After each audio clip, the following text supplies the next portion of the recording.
আমাদের চট্টগ্রামের জন্য বন্দর হচ্ছে চট্টগ্রামের উন্নয়নের যে সম্ভাবনা, তার মধ্যে বন্দর হচ্ছে একটা বড় অংশ। এখানে বন্দরের আধুনিকায়ন শুধু নয়, আমরা বন্দরকে নিয়ে এই উপকূলীয় অঞ্চলকে নিয়ে ইনশাআল্লাহ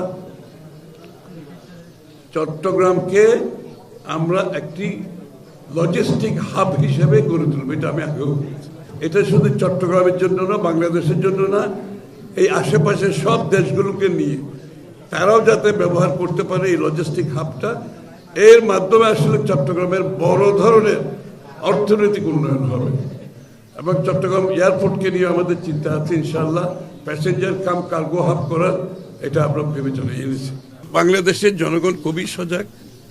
তারা 12 তারিখ আমি নিশ্চিত ভোট কেন্দ্রে যাবে, তাদের ভোট প্রয়োগ করবে এবং এই সমস্ত যে কারসাজি করার যে কথাগুলো উঠে আসছে, এদের জন্য কোনো জায়গা দেওয়া যাবে না। ব্যালটের মাধ্যমে আপনাকে জনগণ জবাব দেবে, এদের জন্য কোনো জায়গা থাকবে না। যারা এর মাধ্যমে, যারা এইসবের মাধ্যমে পেছনের দরজা দিয়ে ক্ষমতায় আসার চেষ্টা করছে, তাদের জন্য বাংলাদেশের গণতন্ত্রকামী মানুষ, মুক্তিকামী মানুষ তাদেরকে কোনোদিন গ্রহণ করবে না, এটা আমি বিশ্বাস করি। সবাই তো চাকরি করবে না। আমরা চাই খুব বেশি বেশি লোক, আমাদের ইয়াং ছেলেমেয়েরা উদ্যোক্তা এসে ভোটে আসুক।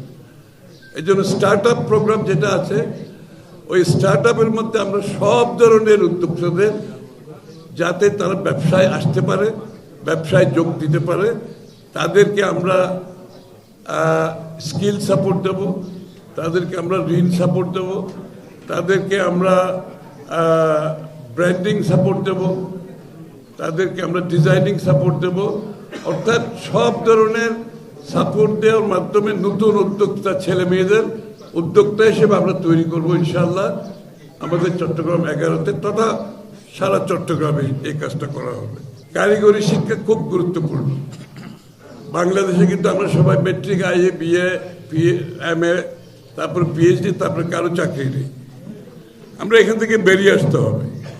আমাদের নতুন প্রজন্মকে আমরা কারিগরি শিক্ষার মাধ্যমে আমরা তাদের কর্মসংস্থান, দেশে বিদেশে আত্মকর্মসংস্থান তিনটার জন্য সহায়ক ভূমিকা পালন করবে।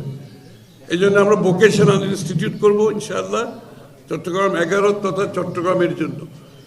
ভোকেশনাল ইনস্টিটিউশনের মাধ্যমে স্কুল পার হওয়ার পরেই তারা যাতে ভোকেশনাল ইনস্টিটিউশনে ভর্তি হতে পারে। বিএ এমএ পাস করে তো লাভ নাই, বিএ এমএ পাস করে তো চাকরির জোগাড় নাই। চায়নাতে 60% ছেলে মেয়ে স্কুলের পরে ভোকেশনাল স্কুলে যায়, অনলি 40% হায়ার এডুকেশনে যায়, অনলি 40%।